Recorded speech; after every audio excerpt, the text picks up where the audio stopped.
hoje, né? Com esse tema, que é um tema que está super em alta e em pauta, né, na nossa sociedade, que é a adultização infantil. E hoje, mais uma vez, recebendo convidados maravilhosos. Mas para iniciar o nosso programa, hoje, no Dia da Psicóloga, vou chamar a minha querida convidada, né, de todos os programas, a Karina Chernakov, e também mandar um beijo para todas as outras psicólogas e psicólogos, parabenizando pelo dia de hoje. Mas vem, Karina, vem falar um pouquinho para a gente sobre esse tema. Muito boa noite a todos. Eu sou a Karina Chernakov, psicóloga clínica, e moro e clinico nos Estados Unidos já há mais de 30 anos. Sabe quando nós vemos aquela meninada demonstrando um comportamento do mundo adulto? Tipo, uma hipervalorização da aparência, o uso e o comportamento sensual exacerbado, consumismo e assumindo vários outros comportamentos do mundo adulto. Nós podemos chamar isso de adultização infantil. E esse é um tema interessantíssimo porque, apesar de ser algo que observamos na infância, ele leva sequelas absurdas à nossa vida adulta.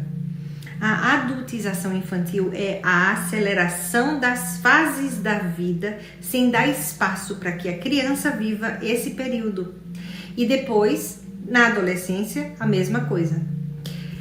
É uma estimulação inadequada, levando ela a entrar no mundo do adulto com um desenvolvimento físico e psicológico que não estão ainda completos.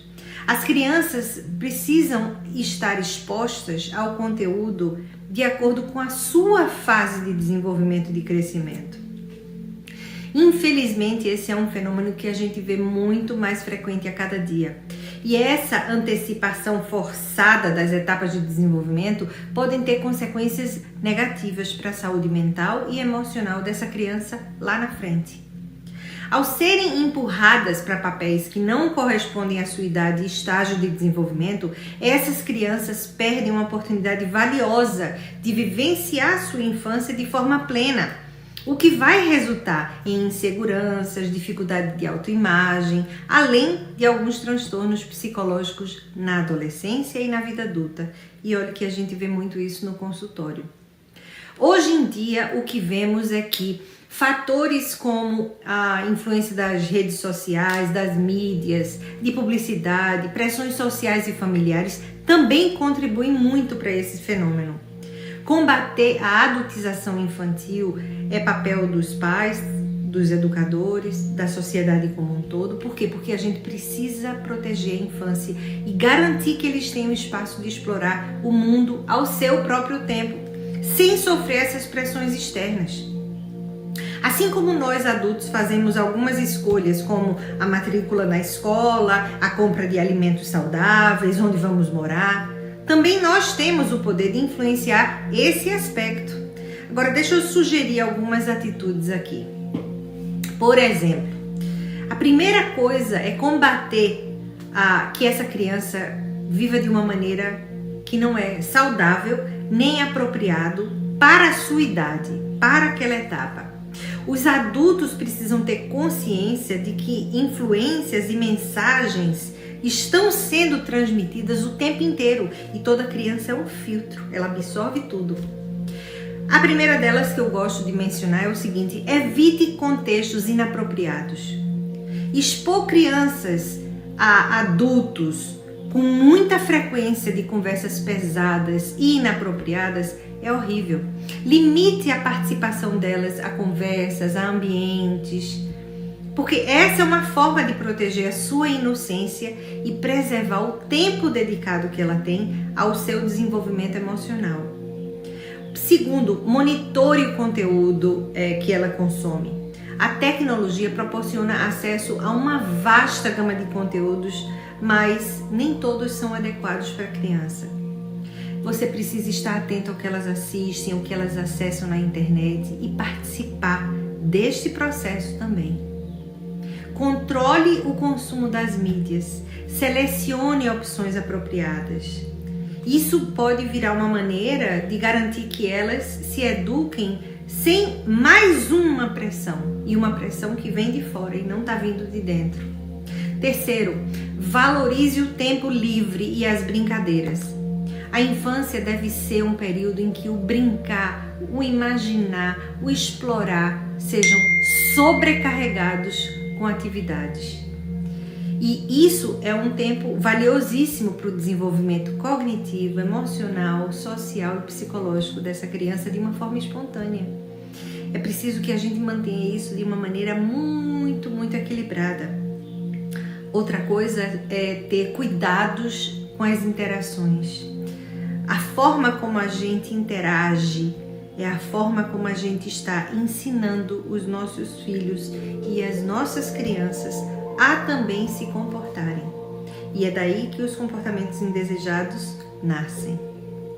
Da mesma forma, atribuir responsabilidades adultas, como ser o homem da casa, dê conta da sua irmã, dê conta da sua mãe, vá fazer tal tarefa, também não é papel da criança.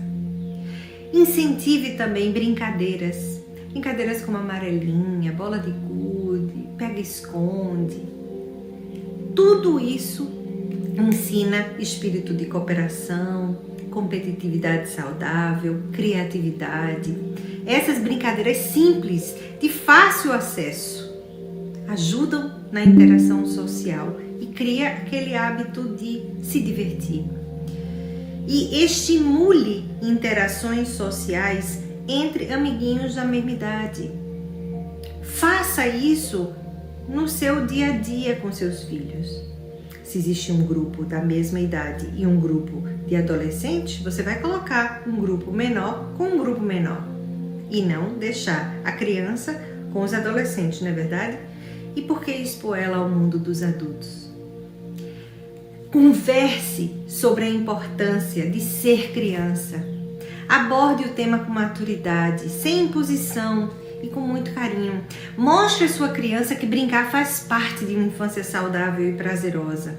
Ofereça um ambiente rico em estímulos para brincadeiras, para promover momentos lúdicos, como contar história, assistir filme infantil, ajudar a reforçar a mensagem de uma maneira divertida sobre o que é ser criança. Preserve a magia de ser criança, porque o desenvolvimento dela provavelmente vai ser muito mais equilibrado. E envolva-se nesse processo também, do brincar, do conversar, do construir junto, porque aí você vai estar acompanhando o desenvolvimento e entendendo muito mais sobre o mundo do seu filho. Lembre-se que eu falo sempre uma coisa: criança feliz é adulto saudável. O nome desse programa é Provocando com Val Aguiar. E eu não posso deixar de falar nesse tema que envolve o mundo infantil sem jogar aqui uma provocação, que é: como é que vocês acham que o adulto que está cada dia mais infantilizado, por que esse adulto que hoje em dia faz parte das nossas vidas, se você não tem um em casa, provavelmente você conhece, por que você acha que hoje em dia isso está sendo tão comum? De onde é que esse adulto infantilizado surgiu? Fica aí a minha provocação para hoje. Muito boa noite e obrigada pelo privilégio de estar aqui com vocês e do seu tempo.